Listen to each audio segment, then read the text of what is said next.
천만원대 경매의 물건입니다. 사진에 보시는 것처럼 빨간색 원 이 한 호고요.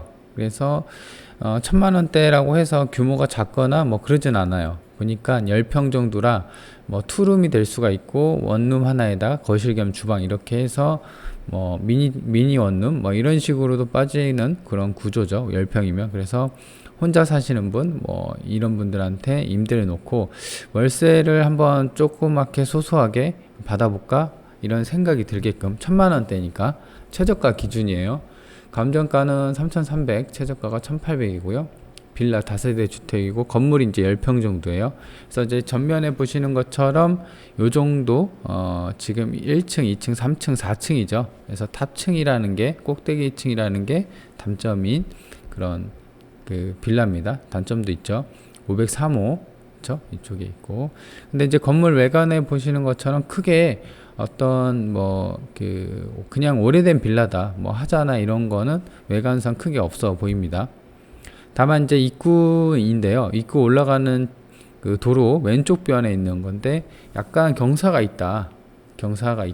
이런 게 단점이고, 지금 주변에 보이면은 약간의 이제 빌라나 뭐 이렇게 주거 지역이라고 할 수가 있겠죠. 그리고 현관 503호인데요. 보니까 이제 색깔이 본 색깔이 아닌 것 같아요. 그래서 이게 약간의 어떤 이 페인트, 색이 들어간 페인트로 새로 칠한 것 같고, 계단도 깔끔하게 관리가 잘 된 모습입니다. 그래서 뭐 지저분하거나 그러진 않아요. 평면도인데요. 503호 요거 하나예요. 근데 504호랑 같이 이제 경매가 진행되고 있고, 이 빌라 같은 경우는 이제 이름이 거평 하이빌이라고 해요. 그래서 1호부터 4호까지 그쵸, 이렇게 이제 땅 모양이 이렇게 길쭉하게 되어 있습니다. 그리고 이제 역세권이요. 특이한 게 역세권이요. 1,000만원대인데 또 역세권이다. 괜찮죠. 그러면 그래서 지금 광주 1호선의 운천역이랑 직선거리입니다. 500m. 본건이 여기고요. 그리고 쌍천역이 500m. 그리고 이제 버스 정류장이 200m니까 교통 편의시설은 괜찮고요. 좀 더 주변을 보면은 이런 보면은 이제 자잘한 어떤 편의시설 있죠. 편의점이나 이마트24, CU 제 본권이 여기 있는데 상무시장도 있고, 그리고 북측으로는 세무서가 있고요. 그 다음에 카톨릭 평생교육원, 그 다음에 중학교랑 상무중학교, 치평중학교도 있고 학군도 잘 되어 있습니다. 그리고 이제 월세인데요. 본권이 화살표 보시면 본권이 여기에요. 근데 이제 본권하고 약간 떨어진 이 3이라고 표시가 되어 있는 물건인데요. 근데 이제 이거 같은 경우는 원룸 기준으로 나온 거예요. 그래서 원룸이 뭐 최저가 200에 35예요. 근데 이제 수리는 좀 잘 되어 있죠. 그리고 중간층이고 3에서 5층이니까 중간층. 제일 비싼 거는 이제 355. 그렇죠. 평수도 좀 작고. 근데 이건 신축인 것 같아요. 2년 이내니까. 근데 지금 보면은 해당 경매 물건보다도 좀 낮은 게 뭐냐면, 이 매물 같은 경우는 지금 다가구예요. 그렇죠. 다가구 같은 경우는 빌라보다는 조금 좀 싸게 보통 월세를 받거든요. 그런 말은 무엇이냐면, 이거보다도 해당 경매 물건이 다른 월세 경쟁 매물보다는 좀 더 낫다라는 거예요. 그렇죠. 물론 이제 층수에 대한 본권 경매 물건은 단점이 있어요. 그래서 수리나 이런 게 어떻게 되는지 모르겠는데, 신식 기준 다 2년 이내 신식 기준으로 했을 때 최소가 35, 그리고 최대가 55. 근데 이제 21제곱미터니까 해당 평수보다는 좀 더 작죠. 지금 10평이니까 경매 물건은 그렇게 되어 있고, 그러면은 연식이 좀 된 거는 얼마냐?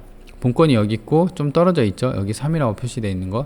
그래서 23이에요. 근데 이제 원룸인데 23제곱미터니까 한 7평 정도밖에 안 되죠. 그러니까 이제 평수도 작고, 그리고 연식은 25년식으로 좀 비슷하죠. 그리고 이제 원룸이에요. 다가구.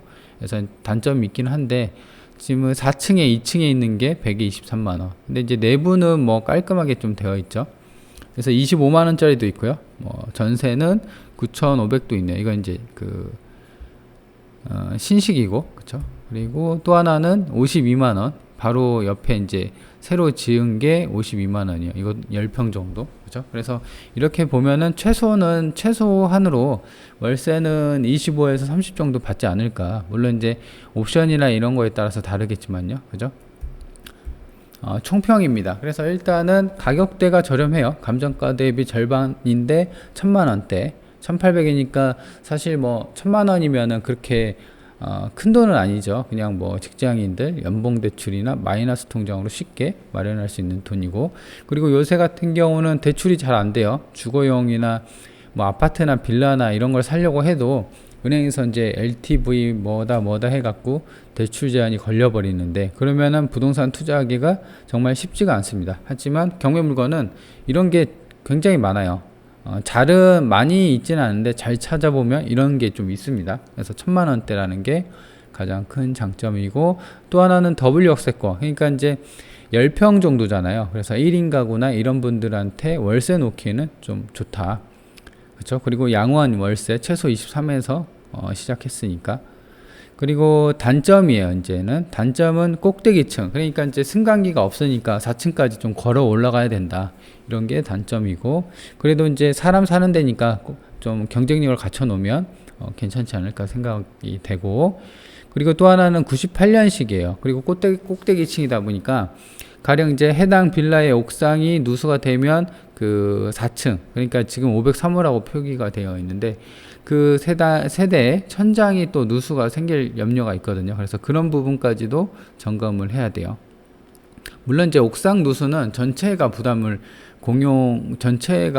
해야 되는 부분이라 크게 뭐 걱정은 안 되지만, 만약에 진짜 누수가 있다고 하면 그분들을 설득하고 돈을 걷고 수리하는 데까지 꽤나 오랜 시간이 걸릴 거예요. 그래서 조금 머리 아플 수가 있겠죠. 그래서 현장이 좀 가봐야 된다라는 게 단점이겠습니다. 근데 단점치고는 장점이 좀 많죠. 그렇죠?